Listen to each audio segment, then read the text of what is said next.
I watched Barbarian for the first time the other night, and it just blew me away. It was That's awesome. just an absolute roller coaster from start to finish. Of course, Oh, you're no stranger to the horror genre, or even the horror comedy genre.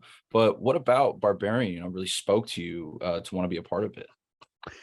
well, Grant, it was mostly just the way it was. I look for initially just the dialogue. If the dialogue flows in a natural way, if it's the way people speak, I think pretty. My initial connection to a script is just, I think, simply that. Are these people speaking the way people speak? I mean, I wish it were more. I wish I had a higher bar. But then I'm in, and then I'll finish it, and then if it's a story that I want to be a part of, and this was just such an original, you know, if thrill, it was like gripping. I was like truly gripped by it, to the point where this is sort of embarrassing to admit, but I was reading it in a van. I have like a camper van, and I was driving it across the country, and I was in a little kind of scary little, it was like a setting for a horror movie, this RV park in Louisiana. It was more of a truck stop in Louisiana, in the bayou. And there were noises. It was getting dark, and I started reading it around sunset, and it was so scary that I had to put it down that night. But I was struggling because I was so engrossed in it, and I really wanted to know what happened. I had such curiosity that I struggled. I had a hard time sleeping because I was like, but it was too scary. I knew if I finished it, I might have more trouble sleeping. So I finished it in the morning. But anyway, it was just immediately a story I wanted to be a part of. That's awesome, and yeah, I can only imagine with how deep this movie is. The It was that the just so original. It was so unique. I had never seen a turn like that. I was reading it. The way people watch it now, I guess, is it read like a really well written rom-com in the beginning, which is hard to do. I know I've attempted to write those scripts, and it's hard to realistically portray two people falling for each other and enjoying each other. That's like hard. And of course it's all, that genre is, it's been parodied, even it's been done so much that I even found that to be original and nuanced and just what really well written. And so then when the character, I had to look a couple times at the sheet my agent sent me at the email, because when the character of AJ shows up, it was just such a wild pivot. It felt like a totally different movie, and I thought it was going to be like an anthology or something. I was so curious how that was going to connect to the rest of the movie. I just had never read anything like that. I imagine it's the way people feel when they're reading like a Quentin Tarantino script or something. That it just felt like it, but I had never read that. It just felt like it broke all the rules, and I was just, by the end of it, I was just so excited that Zach wanted me to do it at all. But yeah, I had to read that email a couple times because I felt like, oh, I'm guessing he wants me to play, the guy in the beginning, the like more rom-com guy who dies on page 30, not this wild like douchebag who but I was so very strangely flattered that he did want me to play that part. Flattered because it was something that I know people don't. I had never had that opportunity. I don't think people can think of me that way. I hope they don't. I hope they don't. Well, actually, going off that, I was going to ask. I mean, your character reminded me a little bit of your character in Tusk. That's true. And Well, so, I guess that nullifies exactly what I just said. Never mind. No, he's not Forget the last response. He's not as terrible in Tusk as AJ is. And I'm curious, Yeah.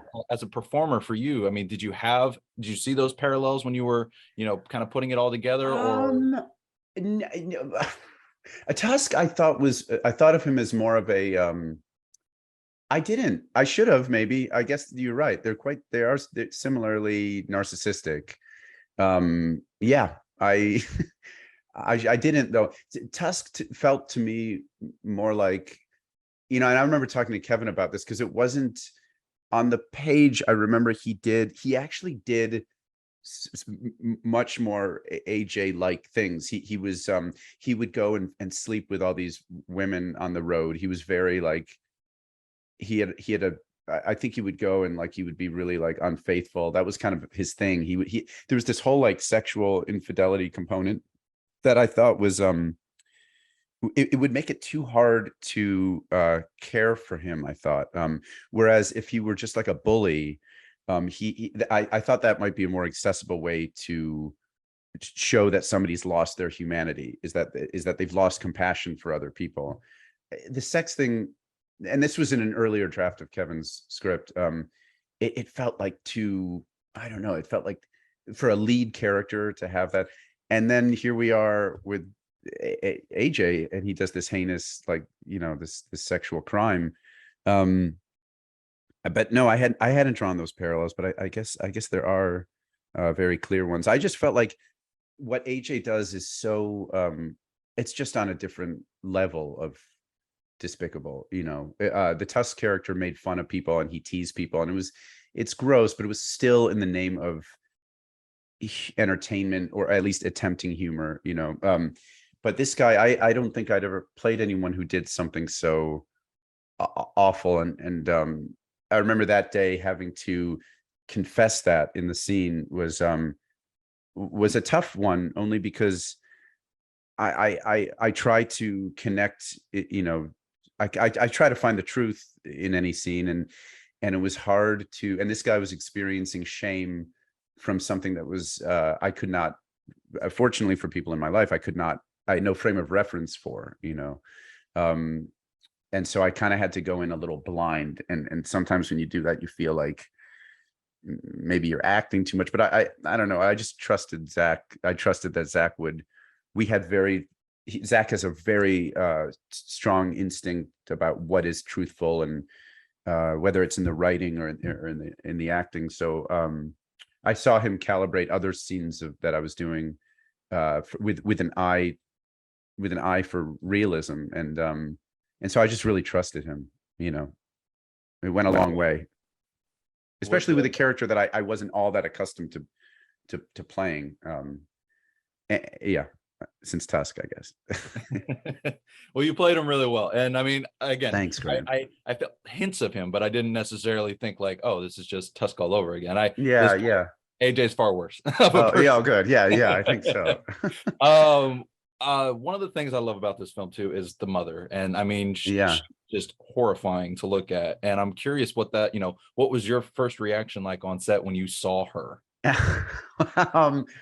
I remember being really struck by it, and I couldn't stop. And then I couldn't stop laughing because it was so realistic. And I think I did that thing that I hear a lot of people do in horror movies when they're watching horror movies, which is that their fear and their shock turns so quickly into laughter. It's how people process things. And I had that I had that very real time reaction to Matthew. And he was just part of what was so funny to me was that he was so casual. You know, he was walking around with his parts hanging out and his robe half open, and so that alone is strange, to just see somebody naked, like also a 7 foot tall, you know, woman naked walking around and just speaking casually about what do they have at craft service, or Matthew has a very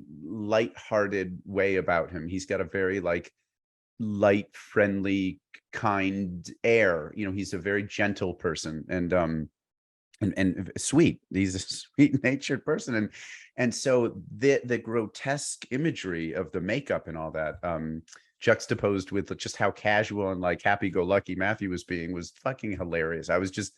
It was making me laugh. I couldn't stop laughing. I remember, and then I would and I'd have moments of, I remember saying to him, like, I don't know if I can do this. I don't know if I can behave around you normally and then go right into these scenes where I'm supposed to be like accepting your nipple into my mouth. And you know, it was it was just such a wild experience. And I would alternate. I mean, it's also one of those things, Grant, where like if you don't commit to it, especially a scene like that with the mothers trying to breastfeed me, if you don't commit to it, it's you run the risk of it looking comical. I remember feeling that in Tusk as well. Like you're in that walrus suit. It could easily be comic. It could easily be The Room, or one of those movies that people people make fun, that are jokes. And so that was, I guess, in the back of my mind, was that, if anything, was like a motivator to really commit. And if you commit and it ends up being a joke anyway, it's not on you. It's but I so trust. Again, the script was so good that like I would have done. I remember the scene after I would have done anything for that script to be a part of telling that story. I remember, in fact, after the breastfeeding scene, there was a moment where, since I'm not attaching to the nipple, Matthew, the mother, takes a rat and bites the head off and masticates it and like baby birds it into my mouth. And so I knew that was coming up next in the shooting order. And I remember Zach approaching me like uncharacteristically tentatively. He was usually very confident and forthcoming. He was just direct. He's a very direct, honest person. And he was like, hey, and I could tell he was trying to ask me something. And he wanted to know if I was okay with Matthew spitting it directly into my mouth. And I said, well, of course, I was like, well, we're here, it's already that's the story. I want to like do however we can best tell that story. And so I, as an audience member, I would want to see the masticated rat head going in the same shot directly into my mouth. And I didn't feel like I was being heroic by doing that. I just thought like, well, that's my role, and I'm lucky to be playing that role. And then he cut it out because, and I completely understand why he did. It was just kind of too much. It was like, I think that's one of the strengths of the movie, is so much of the real horror is the stuff that you don't necessarily see, and the audience can use their own imaginations. I think that's the mark of like a really great horror movie, is that a director won't show you everything. If anything, they'll try to show you as little as possible. And this was just too much, but it did make me feel closer to Matthew, and we really bonded and we laughed a lot. I mean, when you have somebody, Matthew is also a naturally very funny person. So, with that makeup, it was just a very comical situation. And then you get used to it, which is wild. And then you're just chatting in the chairs, and Matthew's got it with Mother with the stringy hair and the like wild, and the part of all that was unexpected and really like pleasantly surprising was how Matthew found the humanity in that character, and how Zach really used it to tell like the tragic part of that story. And I thought that was really beautifully handled. That Mother ends up, despite her appearance, ends up being like a very sympathetic character. I just loved what they both did with that element of the story.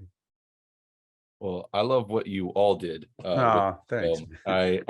I'm not trying to blow smoke. This was a genuine great film. That's awesome. And I'm glad it's out now on HBO Max and everything, so that more people can see it. Totally. I am getting the rap signal, unfortunately, so I'm gonna have to let you go. Oh, that's my fault. I'm going on and on. I love, usually this can be a little, there are times where this can be a little bit annoying to do press for stuff. But I've enjoyed all of this just because I love being a part of this movie. So I appreciate you getting the word out, and I know Screen Rant's been really supportive of the movie, and we all really appreciate it. It's just cool to be a part of.